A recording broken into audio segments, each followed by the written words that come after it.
I'm Tim Monroe, and this is what I really want to talk about. Everyone has a passion and a story to tell, something that lights them up. On this show, we talk to fascinating people about the things that really matter to them and to all of us. Sometimes it's funny, sometimes it's deep. Every time, we learn something new. It's what I really want to talk about. And if you want to be part of this ongoing conversation, let me know. My email is tsmonroe001@gmail.com. My guest today is Rick Childress. Rick is a writer and a native of Estill County, Kentucky. His fiction and poetry have appeared in Pine Mountain Sand and Gravel, Still, The Journal, Untelling Magazine, and other publications. His debut novel, Turkeyfoot, focuses on the influx of fentanyl in Appalachia. He lived with his family in eastern Kentucky, where he also serves as Berea College's Appalachian male advocate and mentor. Welcome, Rick. What do you really want to talk about today? Let's talk about writing, recovery, and I got a curveball for you, education. Okay, writing, recovery, education. Okay, That's a lot of stuff. Yeah. So let's start with your beginnings. You're a writer, you're a novelist, and you grow up in eastern Kentucky, Estill County, which isn't very far from where we're sitting, right? Not at all. Yeah. It's about 40 minutes, 30 minutes, depending on which way you take. So what was it like for you growing up in Estill County, Kentucky? I enjoyed it. I love my hometown. It was quiet. I felt pretty rooted there because I had a lot of family around, both sides of my family, even though I do have some family also in Madison County and Richmond, so I was somewhat familiar with Richmond. And so, I enjoyed it. I guess I'll say, one thing, I felt a little bit isolated in some ways, because I didn't have a place, like when I got to Berea, I didn't have a place where I was like walking around and stuff. So you had to rely on cars, and but I enjoyed it. I made friends in school and kind of came into my own there. Coming to college was a big shift, though. Yeah. And is that where your writing journey began, back in Estill County? Not really. No. I wrote a couple of short stories in middle school, but that was really about it. I would say, people like my dad in my life, who was just a big time storyteller, and just, to hear him talk and joke, you could tell like why I ended up with some of the storytelling and writing abilities that I did. As I look back, it's like obvious, we would play word games and stuff like that. But I didn't consider myself a writer there at all. I enjoyed reading. And I did good in like English and stuff. So I was a capable writer. Yeah. But it wasn't something I was like seeking to do. I actually disliked English. Did you? I was like in all these honors English classes, and I would just hate writing. And so I started doing the EKU dual credit enrollment classes, where I was just trying to be done with those kinds of classes when I got to college. And when I got to Berea, I always like to tell this bit of the story because I had sworn off English. And I get to Berea, in my very first semester, they put me in a class called Art of Autobiography. And we met Mondays, 6 to 9 p.m. Oh, man. And I was like, what is this? Yeah. Well, I thought I was done with English, but it ended up being one of my favorite professors and led to I've realized now that class was pivotal for what was to come. Yeah. So why do you think when you were young, you sort of were turned off to writing in English? I don't know. I don't know if it was just like the pressure, something about sitting still. I think like I'm just someone who, when I work now, even I'll pace, I'll work a little bit and get up and move around. And I think something about just like that feeling of having to force yourself to sit down and just like grind something out. I used to just remember that feeling of wanting to pull my hair out. Yeah. Yeah. Writing's hard. Like so many. Yeah. Yeah. Writing's hard. Yeah. Well, so you wind up in Berea, at Berea College. You're an alum.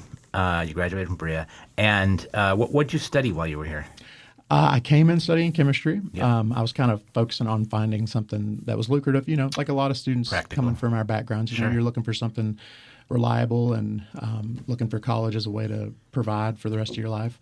And so I came in at chemistry, and I passed the classes. I made it to my second one, and I was kind of skipping class, and I was falling asleep in class, and I squeaked through with a C. But that was the point where I was like, all right, I need to look at alternatives. And I had some of those English credits, and I'd always been talented in that area, so I signed up for an Intro to Lit class and an Intro to Creative Writing class, and that was a pivotal time. That was it. I'll also say students at Berea, Sometimes students gripe about convocation speakers or whatever, or having to go to that. That's a requirement that students have to do here. Yeah. But that was a pivotal thing for making that change for me. There was a writer named Ron Rash you might be familiar with. He's from North Carolina. Yeah. And he was the speaker here, and he read from his short story collection, Burning Bright. Okay. And I remember thinking, like, if he can tell stories like that, I want to tell stories like that. Yeah. Because, I knew some of those stories. I knew people back home in my community. It's funny you mentioned the chemistry thing, because when I was in high school, I was the opposite of you. I loved English. I knew that's what I was most sort of passionate about and liked the most and was best at. And I liked history, and I was not a science and math kid for whatever reason. And I was in a chemistry class, and I was older. I was in the class with all the younger kids who were really smart, like the science math kids who were really like nerdy smart. And I hated it. I hated every minute of it. And I barely squeaked by. I passed, but barely. Yeah. So anyway, yeah. So you're here at Berea. You sort of turn the corner and think about, writing is kind of your thing. Did you think about it at that time as, this is how I'm going to make a living, or this is how it's going to be an important part of my life?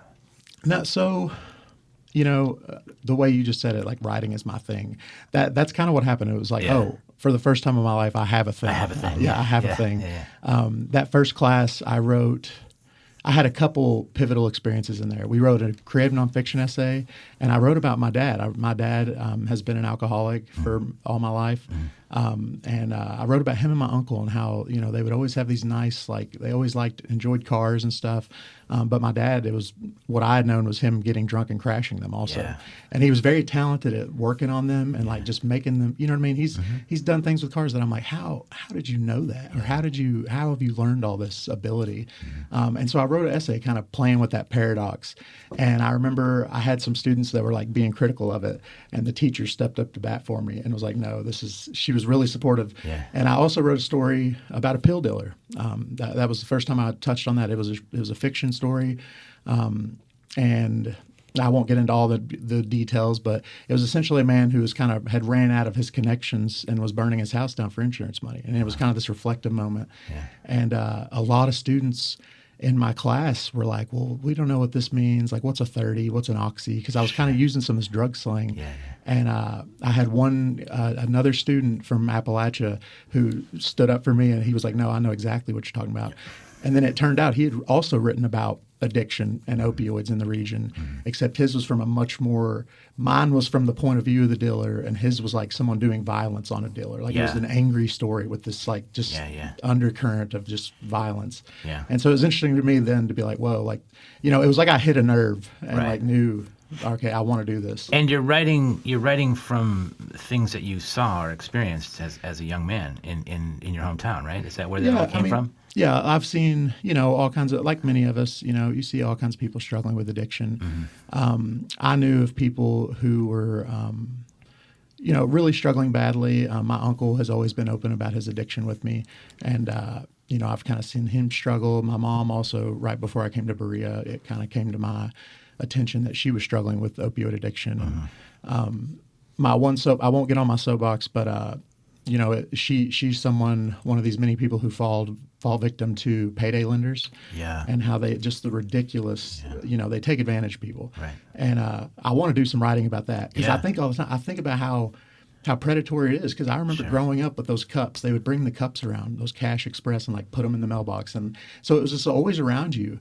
And so then when someone's down on their luck, it's like, well, I can easily grab this.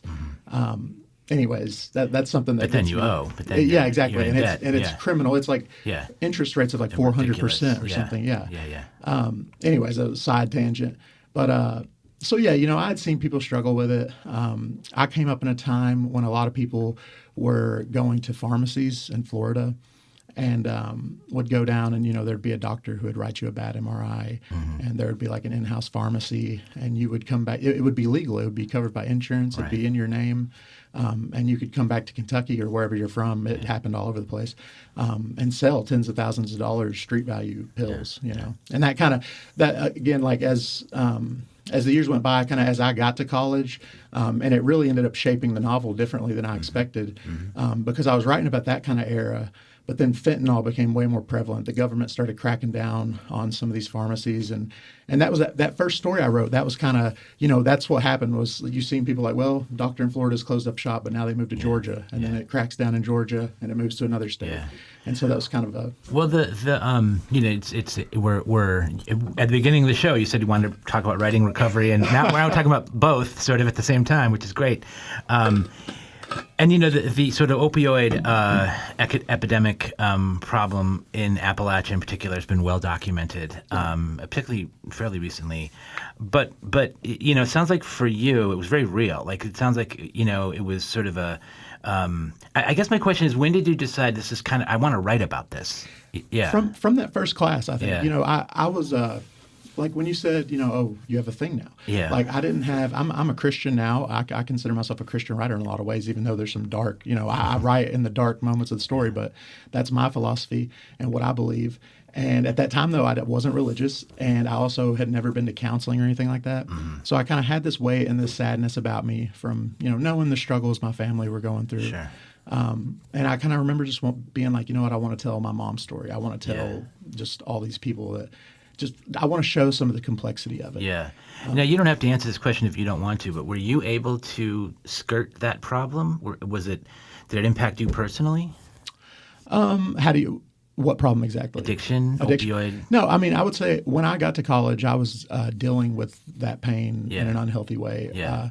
I had never touched anything until I got to college, but I began binge drinking and got into some, nothing like crazy hard, but I experimented and kind of, it's something I definitely became aware of myself where I was like, okay, my dad used to always warn me. He was like, don't drink. It's in your blood, because my grandpa and even people on my mom's side had been alcoholics and he would warn me against it. Just like, don't do it. Yeah. And there was a time in my life where I was like, okay, I need to recognize that this is something that I struggle with. And at that point, I think up in my life, it had been showing up in food addiction, honestly. Sure. And like I'd always been overweight. And so it kind of translated as I got older. But. Yeah, and I think you are not alone in that, struggling when you're first away from home in college and all this stuff is sort of easily available to you. Yeah. And everybody else seems, hey, everyone else is doing it. It's got to be okay, right? And this is college. It's all these smart kids, right? I got it, it's probably okay. But, you got to, it's not. I had very similar experience, so I totally relate to what you're saying. So as a writer, well, let me ask you this. So who are your sort of influences, and not necessarily just writers, but maybe writers you admire or models for you, or people who sort of encouraged you in this direction? Yeah. So after that first class, I was so blessed by Berea. The fact that God put me in Berea was just amazing. I got to work with Crystal Wilkinson, who is a wonderful writer and a former Kentucky Poet Laureate. Mm-hmm. And I took a workshop with her, and I wrote a story about a bootlegger.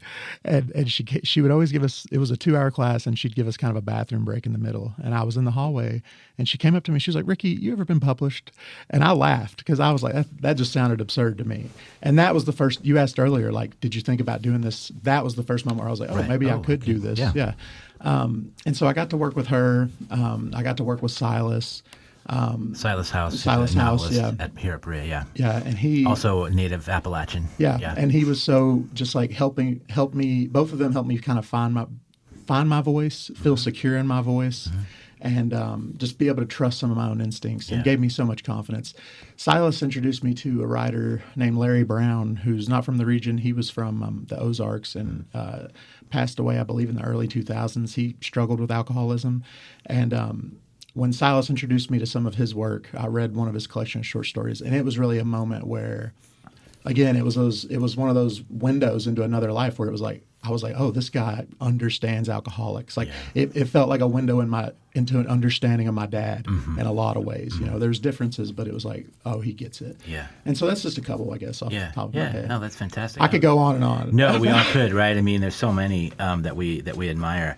And what is your I love talking about the sort of process of writing, and I know a lot of people have different takes and different, and there's a million books written about do it this way or don't do it that way, but sort of what's your process? Like when are you sort of daily and disciplined, or are you somebody who kind of like, comes at it and fits and starts? I've been all over the place with it. There's been more disciplined times in my life. Mm-hmm. The word that is cliche, but truly is just truth, is just consistency at some level. Yeah. Like no matter what, times when I'm not writing, and there's been periods where I don't write. I'm a slow writer, I'm a slow reader, and there's periods where I have droughts. But I'm always thinking about it, and always kind of the ideas and the story is always kind of living in my head, and I'm thinking of stuff, and then there will be moments where I'm like, oh, I really need to write this bit down. Yeah. I used to be really good about journaling and would write a little bit in a journal every day. I've kind of fallen away from that. Yeah. But it's funny, my first novel took me so long. Like there's pieces in this book that I wrote in Silas's class that I just mentioned back in like 2014, 15. Right. So Rick, I'm much older than you. I'm 61 years old, and I'm just about to finish my first novel. So don't feel bad. Like it's been a lifelong trying to figure that whole thing out, how to do it and how to get it done. Yeah. Right? Yeah. And it is a journey, and everybody's is different. Yeah. And what I've noticed is I feel really reassured. David Joy is an author who was gracious enough to blurb this book and taught me a lot in a workshop I took with him at Hyman Settlement School. And he always talked about trusting your process, is what he told us countless times.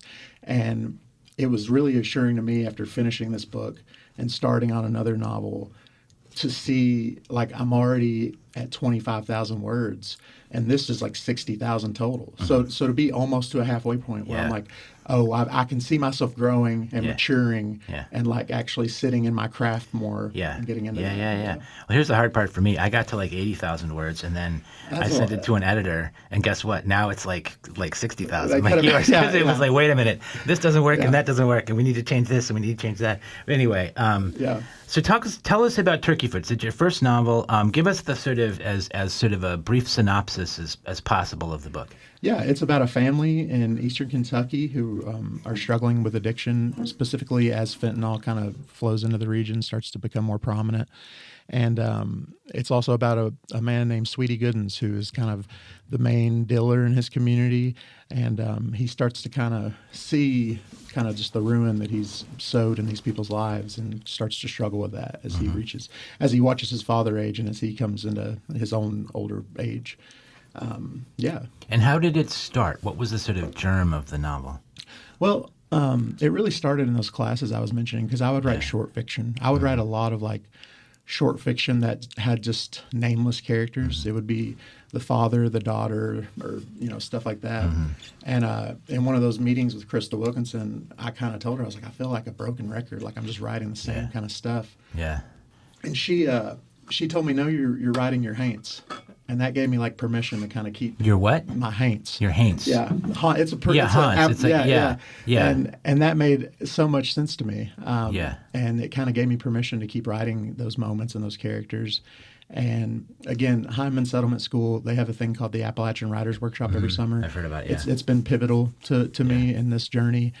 Such a supportive community. And I met a lady down there called named Marie Manila. She's a West Virginia writer. And she kind of sat me down and had a come to Jesus moment where she was like, you need to write this as a novel. She just like was really stern with me and was like, again, it was encouraging. And I kind of came away like, whoa, like this is another person I've met along this journey who's like telling me, put the effort into this. And from that point, I kind of started, okay, let's name some of these characters and let's make it a cohesive narrative. Yeah. So are you, I've heard writers talk about sort of two different kinds of processes. One is more like you plan things out ahead of time and sort of you kind of know the plot ahead of time and you sort of write, and sometimes I call those people plotters.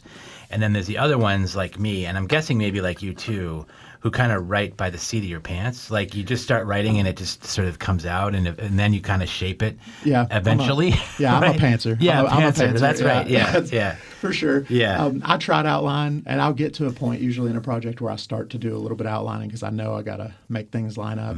But I really think of it like tent poles is how I've been describing it lately. Tent poles. Is I have these moments that come to me, those bigger moments where I'm like, I need to sit down and write this down. And I'll kind of write that and start to form around that moment. And so, okay, I got this set up. Yeah. And then I have another one over here. Yeah. What do I need to fill in the middle? And kind of that's how I keep going, I guess. Yeah. That's cool. I kind of got to that point after I did one draft. And then I realized, okay, there's like a couple of really important moments that form the character or change the character, or and so you have to sort of figure out how to build around those. Yeah. But I didn't really think about that until I had but a rough first draft. But yeah. So would you mind reading a little bit for us? Yeah, I'll read set it up. How are you, I'll read a short bit from the first chapter that just kind of introduces Sweetie Goodens. So this is from Turkeyfoot. Yeah, Turkeyfoot. The Happy Top Corner Stop and Deli was the last pull-off before getting into town. A single gas pump sat like a relic, and rumor was that the fuel was watered down. Dusty gravel trailed into the road from people spinning their tires on the way out. Sweetie saw Case as soon as he pulled into the corner store parking lot. The young man had a dirty John Deere hat pulled snug on his head, sweat stains climbing towards the crown of the cap, greasy curls of brown hair hanging at his shoulders. Case looked gnarled and twisted and ugly, like a knot on a log. Nothing like the scrawny kid that Sweetie remembered watching grow up down the road from him. As he rolled his window down, he thought to himself that Case reeked like catfish dough bait, a heavy stench that hit him like a sucker punch. A wrinkled denim button-down swallowed up the younger man's bony frame. More perspiration seeped from underneath his armpits. He spotted Sweetie, rolled out a laugh, and sucked on a cigarette as he waved towards the truck. "Sweetie, man, I missed you. What you know?" "Not much, Case. Just keeping busy up at the house. You know how it goes." Down off the mountain, the day was covered by a hot, sticky blanket of air, so thick even the birds were smothered in it. Across from the street from the corner store, a child chased a dog with a water hose. "I've been thinking about the good old days, man. You remember how scared I used to get as a kid about that old oak tree above the house?" Case wiped his hands on his pants legs while he spoke. "When a storm came through and started rocking that old bastard, I just knew it was going to come down on the lot of us. I'd crawl right up under the coffee table and hide. You remember that, Sweetie?" "I sure do. You've always been kindly full-headed. You told me if anything it'd be like the firewood coming to us for a change. I'll never forget that." Case laughed and patted his kneecap. You watch after me back then about as much as my parents did. Hell, more than they did." Case stopped abruptly, and Sweetie couldn't help but think that the boy's dark eyes looked more like a dog's than a man's. "I was scared of the world back then. It ain't much to take in anymore," Case said. "I guess not if you ain't got a straight head for it," Sweetie said. "I don't know what's gotten into me lately. I just ain't got no damn gumption anymore, Sweetie. It's like all's just been ripped up out of me. Every last drop of gumption dried up and gone." Case looked away from Sweetie. He took a drag so hard off of Kentucky's Best that Sweetie wondered if the cigarette would turn inside out. "You know, sometimes I think I'd be better off a greasy spot on the road, somewhere for the crows to gather. Just ain't got a shred of gumption in me anymore," Case said. Case looked put out. His greasy curls swayed as a stiff breeze passed through. His yellow teeth bit down on the soggy end of his cigarette. Sweetie knew when he saw the crumpled soft pack that Case was down on his luck. The only time he bought anything other than Marlboro was when he was broke or wild or both, which was most of the time nowadays. "Whatever happened to that old tree out that way?" Case asked. "I cut it down after y'all moved into town. Just a rotten old stump there now." "An old rotten stump. I figure that's about as much a body could hope to leave. I'd just as soon lay down like one of them hills against the sky." Case didn't reach for another cigarette. His eyes stared across the road where the creamy blue sky mixed into a burning sunset. Thick peppered clouds spread out in gobs above them. It put Sweetie to mind of his mother's gravy. He'd forgotten how long it had been since he'd had that gravy. He felt himself getting thirsty just looking at the clouds. "Say, I could use one of them Percocets if you got any," Case said. "I got a couple small ones, but that's it. You got any money for me? You know I'm always good for it." Wow. That's amazing. So there's such a clear voice in there. Thank you. And and I want to talk about your voice too in a little bit, but your literal voice.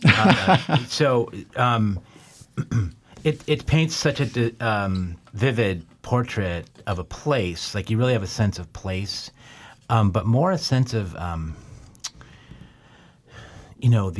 where these folks are in life, kind of hanging on.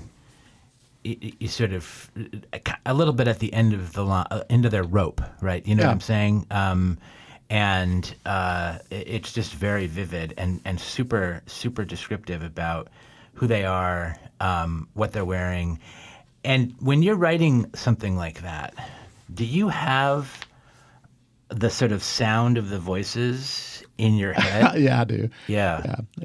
That's one of those things, like when I say I'm not always like necessarily literally writing, like I'll be driving and I'll be having one of those conversations in my head. Yeah. It's kind of weird, I guess, to say that out loud, but that it happens. Well, I mean, and I know I'm not the only one. You know? Right. And like I said, your literal voice, your accent and the way you talk, not that you like talk in that dialect all the time, but it's natural to you, right? You've heard it, you know it. And your voice, and I don't know if they're making an audio book of this. No, not planned. You should raise your hand and say, "Let me do it," because I think that would be very, very cool.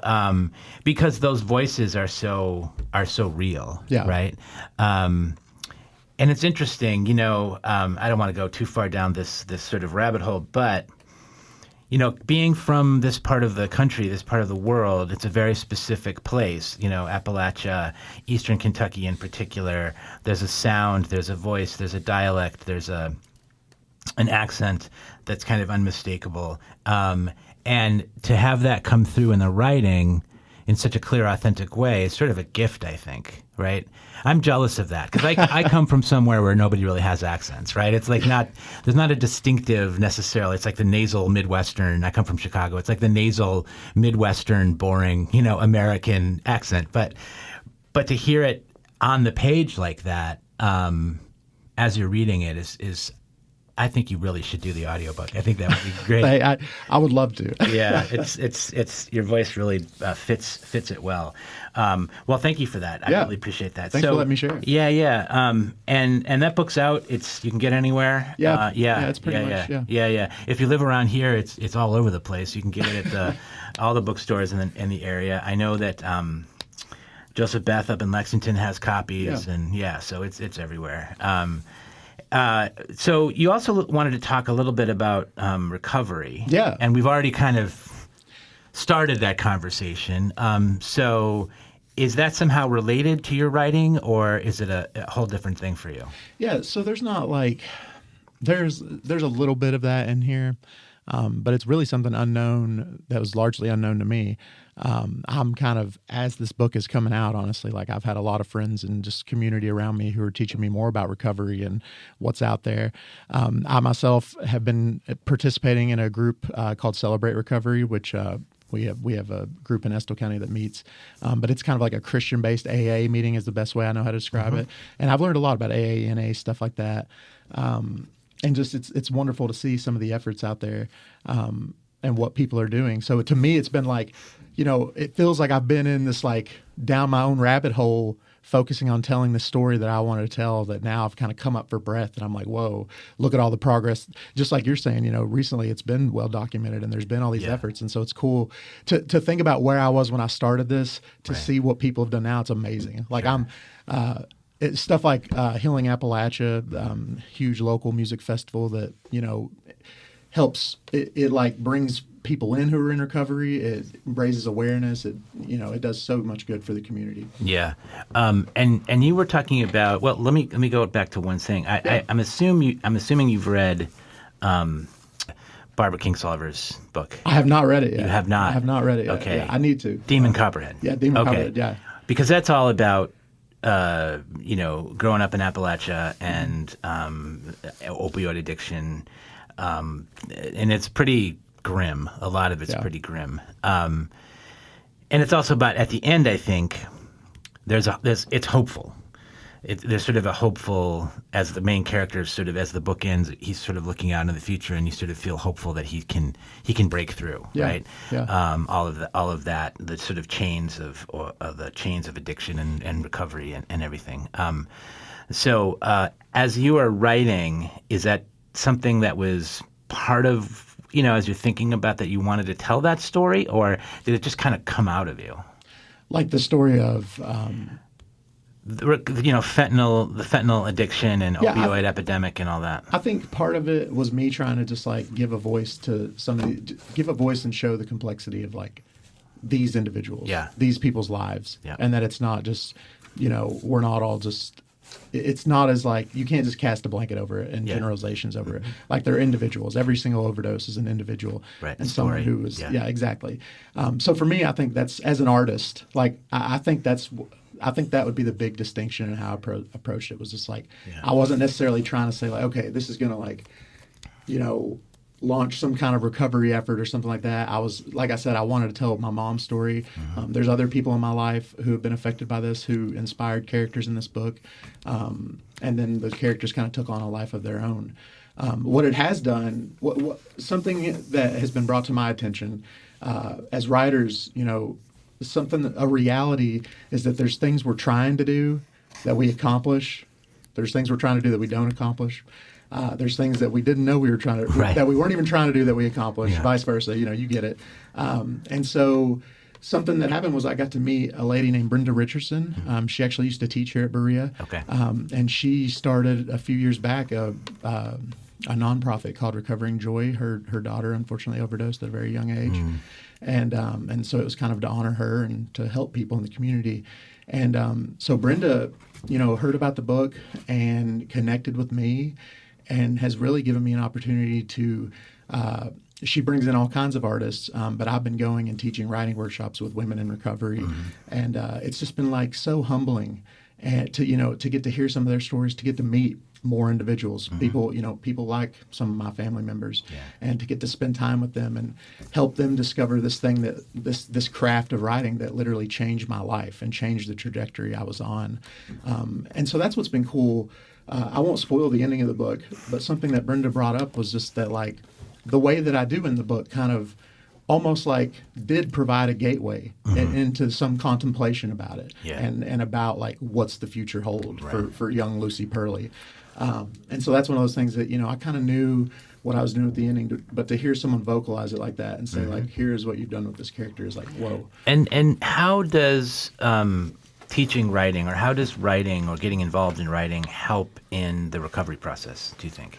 Well, I think it's, it's one of those things that I used to be kind of frustrated by because it just feels it's Pandora's box, once opioid addiction is so devastating. And I think that learning how to live daily, whether it's picking up something like painting or writing, and I know that everybody's not artists and not everybody wants to do that. But finding something that can keep you content and give you some kind of pleasure and, help your brain and your heart to feel aligned towards your humanity and to just the day in and day out be able to do something like that, to pick up, whether it's, people around you, your job, your vocation, whatever. And so I know, again, like that's not going to be the same thing for everybody, but it's so cool when I meet somebody in that program who really connects with the writing and comes to me and is like, look at this poem I wrote, or look at this that I wrote. Or you can just tell like, this is the first time this person's gotten to tell this story. Right. So I think that's a big key to it and unlocking like whatever the future holds for recovery. And are these women writing fiction, poetry, or what are they writing? It depends on what kind of prompts we bring and what we're focusing on that week. But we've done poetry. I'm a product of a lot of my professors here at Berea, so I'm very encouraging. As I'm a lot of times like, you know what? Here's my outline and what I'm talking about. But if you feel you need to take this in another direction today, that's the direction you need to go. Yeah. So I pretty much give them free reign. Yeah. But try to give people some kind of guidelines so that it's not like intimidating to be like, well, I don't know what to write, give me something.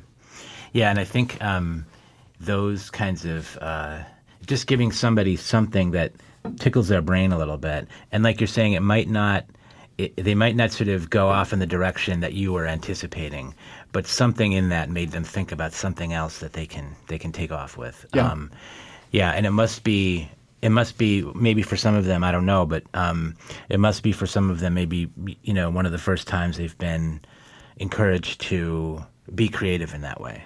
Yeah, I mean, it depends on the person, but you certainly see people that you can tell, like, oh, this is the first outlet they've had. Just like me when I got to college, where it was like, oh, this is a healthy outlet that I can put this into. Yeah. And are these women recovering from all kinds of addiction? Yeah, it depends. Yeah. Recovering Joy is, seeking partners and like looking for opportunities to work with all kinds of different cohorts. But primarily, we work with a place called Sky Hope there in Somerset, Kentucky. And so it's just women coming from various situations that have ended up there at that rehab. And not everybody at Sky Hope participates, but if they want to, they come out. And like I said, I'm not the only one. So there's some sculptors that come out, people that do like weaving or like fiber work, a variety of things, pottery, stuff like that. Okay. Yep.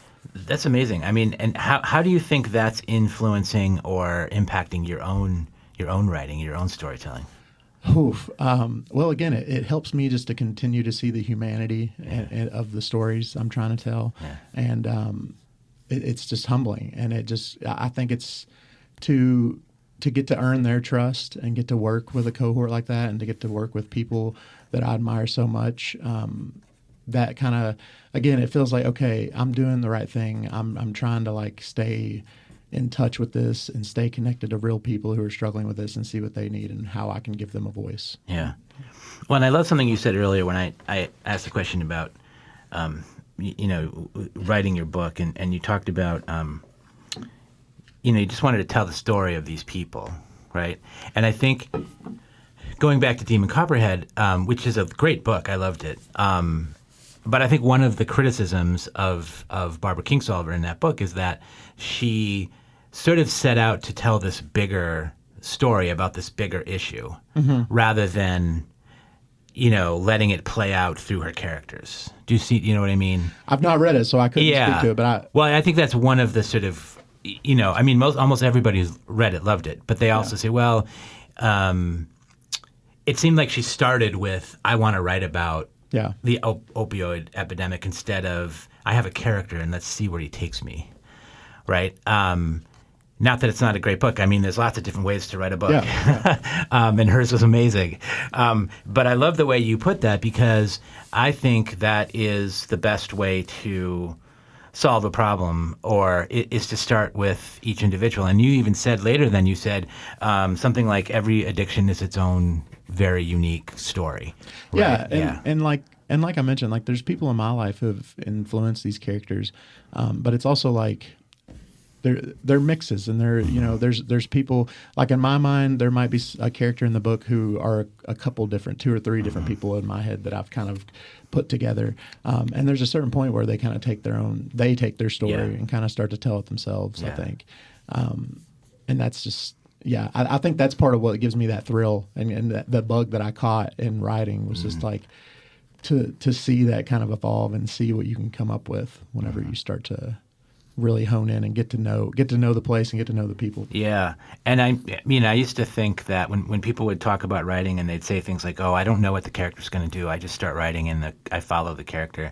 And I remember thinking a long time ago, oh, that's a bunch of BS. Like that's like artsy fartsy kind of like BS, But then when it's actually true, like I think that's the best kind of writing when the character actually becomes real. Yeah. And you as the writer, of course you're creating the character, but then you as the writer actually almost like inhabiting, or that character's inhabiting you. And you don't know what's going to happen next. Yeah. And like I might write a wrong thing. And that's something I talked to a writing student of mine, a student here at Berea recently. And that was the best advice I knew to give him was like, sometimes when I'm in this instance, I'm essentially testing and trying to prove like, does this make sense? Like the question I'm asking myself is like, would this character really do that? Or is this how they would handle that? Or would they have a totally different reaction or response? Yeah. Or did something else have to happen before that could happen? Because it doesn't make sense if like, I got to deal with a lot of that. Comes after, that comes after the first draft, I think, when you try to figure all that out. So you said the third thing you wanted to talk about, and we'll it's all intertwined. I get it. Was education. So what did you mean? That's a huge topic. It is a huge topic. Yeah. What did you mean by that? We keep name dropping Berea here as we're both sitting here on campus recording this. Yeah. And Berea has just been such a big part of my journey, and it still is. I'm still here after coming here as a student in 2012. So that's 14 years of being here. Yeah. And so I guess, any time that I talk about writing, it was coming here and experiencing a liberal arts education that put me on this path and changed my life. And so I guess I just kind of wanted to bring it up and kind of, I don't know.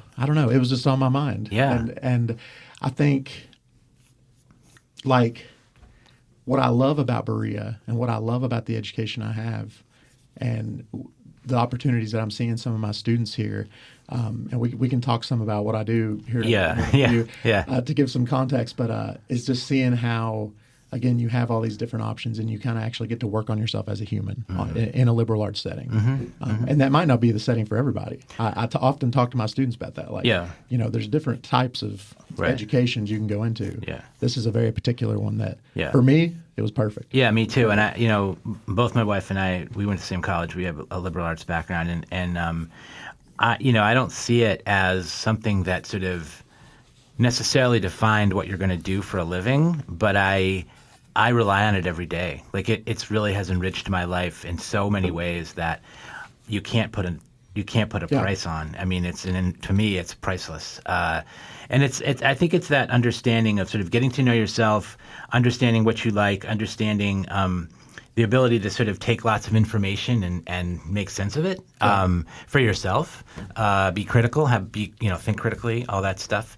I just sort of feel like without that, I would be lost. Yeah. And so, like, I don't know. Like, I came to Berea in 2012. I graduated in 2016, and like the man sitting here talking right now into this microphone is not who I was in 2012. Yeah. Like I remember in high school getting up in those classes I hated, and like my knees literally trembling to speak in front of the class. Oh yeah. And just like the lack of confidence.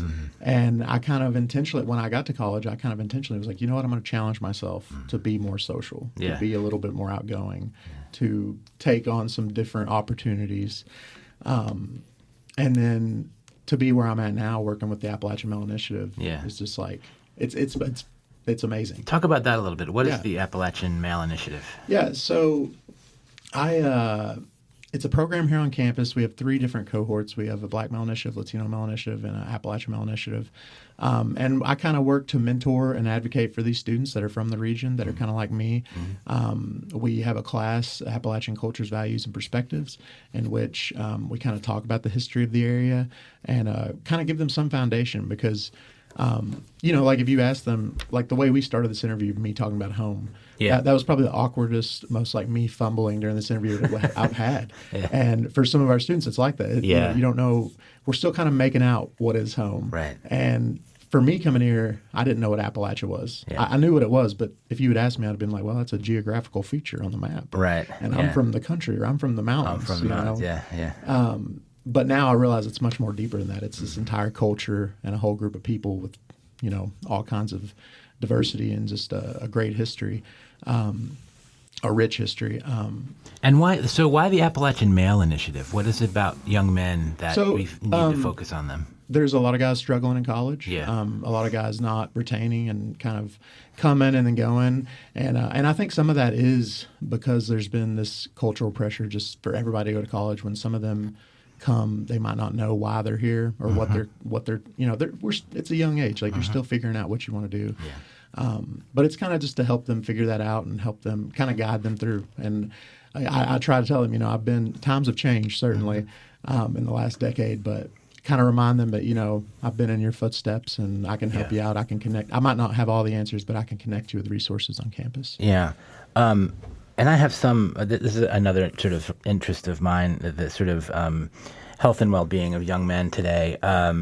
And, there's some glaring, and you know them well, there's some glaring sort of numbers that, was it 30 or 40 years ago, men were 60% of college students and women were 40% of college students. And now, today, that is completely flipped. So women are about 60% of college students and men are about 40. And the good news is that, women have done well. Like women have sort of moved forward and have academic success, mostly because they've been given the opportunity, whereas before they may not have been. And so, people might say, well, why do these young men need our help, right? A friend of mine said this to me. He said, well, when any group is falling behind, it's bad for everybody. I think that's a great way to think about it. Certainly. And I think we do see this. We see young men struggling, because maybe they think college is not for me. I'm not an academic sort of person. but it is the way forward for as we've been talking for so many. Yeah. And that's again, it's like I have so much fun working with them and seeing. I've had the conversation with a couple of them this year where it's like, I'm learning an instrument, I'm writing, I'm reading more, and I'm doing working in broomcraft or something, and learning how to work with my hands, and for them, I'm like seeing them come from their background and tell me, getting to learn some about what their home life is like, and seeing them kind of flourish in this environment. I'm like, you're exactly who this opportunity is for. Right. It's so amazing to see some of them get to actually take that step and kind of to see the click. You can really see them find themselves. The young writer I was mentioning earlier, I've just been absolutely. It about makes me want to just tear up watching him kind of go through a similar journey as mine. He would talk to me about writing. But I'd never really read any of his work. And he had this project he was working on for a long time that he still wants to get back to. But just here in his senior year, I watched him shift to a new book that he's working on, and just watched a fire ignite under him. Yeah. And just in this last year, watched him take advantage of opportunity after opportunity. Just like as I was telling my story, some of those connections I got to make, watching him make the same ones and kind of follow in footsteps. Well, and what a gift for these young men to have someone like you on their side who, sounds like them, came from a similar place as they did, and published novelist and doing really well. And that's just such a gift to see that, and it would be for anybody. But I think people forget. Kids from the sort of more rural places where there used to be a lot more opportunity than there is today, economic opportunity. Yeah. And they need a way. They need to see people who have gotten there. Who have found that opportunity. And that's something we do with the program is try to bring in alum. We just had Mike Clark come and visit. He's a Berea alum, class of '67, who he donated a lot of his photos from the March on Selma and some of his civil rights stuff to the college. And so for them to get to hear him talk about his work with Highlander and in the region, and then going out west and his career out there, just it's amazing to get them, him and others also. Yeah. But to see those connections made, it's like. You're here. They were here too. We were here. That we were right there where you are. Yeah. You can take these next steps. Well, and I think too that idea that it's okay, and it's actually a good thing to be proud of where you came from, where you're from. One of the first weeks I was here, I mentioned this in a different podcast, that I was walking around campus and a young man came up to me, probably somebody and he just said hello. I was with my dog. Everyone likes to talk to my dog. So we said hello. He pet my dog, and I said, "Where are you from?" And he mentioned a county in eastern Kentucky. And I at that point wasn't very familiar with all of that. And I said a really stupid thing that I shouldn't have said. I said, "You don't sound like you're from there," which is not what I should have said. And he was like, "Actually, I've really worked hard to lose my, essentially lose my accent, because he was worried that people would think that." That he's from somewhere that they would judge him for being from there, right? Yeah. That you're not smart or you're whatever. And then it sort of struck me, and in that very moment, I'm like, wow, that was first of all, dumb thing for me to ask or say, but secondly, man, he should be proud of where he's from. Yeah. Hey, we're people, it happens. Yeah. But, and it's something students do struggle with. You see some of them that absolutely, you can tell they're trying to kind of distance themselves from the region. And my colleague Bobby, who me and her teach the class together, she often shares her experience with the class about how it was kind of when she moved to Ohio at a young age, it was kind of taught out of her. It was like, this is what we're working on in school, is losing your accent. Right. And I don't know, that was one of those things that I think subconsciously, I remember I played a lot of online video games, and that's probably where I faced the most bullying, where I was like, oh, I sound different. And so maybe subconsciously I altered a little bit, but I also know that I've always code switched. So I would talk differently around my friends here, and then I'd go back home and start talking more like my dad and grandpa. We all do that to some degree, I think. Yeah. So let's wrap this up a little bit here. So what's next for you? I mean, is there another novel that's in the works, or what are you working on? Yeah, I got another novel I'm working on, kind of in a similar vein, to deal with addiction, but also more it's going to focus also kind of on relationship between men and women, a brother and a sister who are from the region, and kind of get into some trouble. And I'm also working on a book of poetry. Nice. That's been fun. Yeah. I've been trying to branch out a little bit. Yeah. Is that something you've done before? Yeah, I've dabbled in it before, and just started to take it a little bit more seriously and really try to. I had a project that inspired me, and it's been fun to kind of work on that. And again, it's kind of, as we're talking about, men's mental health and just like struggles, different things. It's kind of around, I would say it's more autobiographical, me kind of reflecting on myself as a man, my relationship with my father, grandfather, my son, as well as, broader. Yeah, and such a challenge in poetry to be able to talk about all that in a very few words, right? It's so hard. That's why you need a collection. Yeah, right. That's so hard to do. Well, Rick, thank you so much for your time today. I really appreciate it. I think it's a wonderful conversation, and keep fighting the good fight and keep writing. Thank you for having me, Tim. This was a pleasure. All right, great. Thank you. What I Really Want to Talk About is produced and recorded in the studios of Berea College News and Radio in Berea, Kentucky. You can learn more about this podcast and listen to all of the previous episodes at whatIreallyWantToTalkAbout.com. My contact information is on the website, so please get in touch with me if there's something that you really want to talk about. I'm Tim Monroe. Thanks for listening.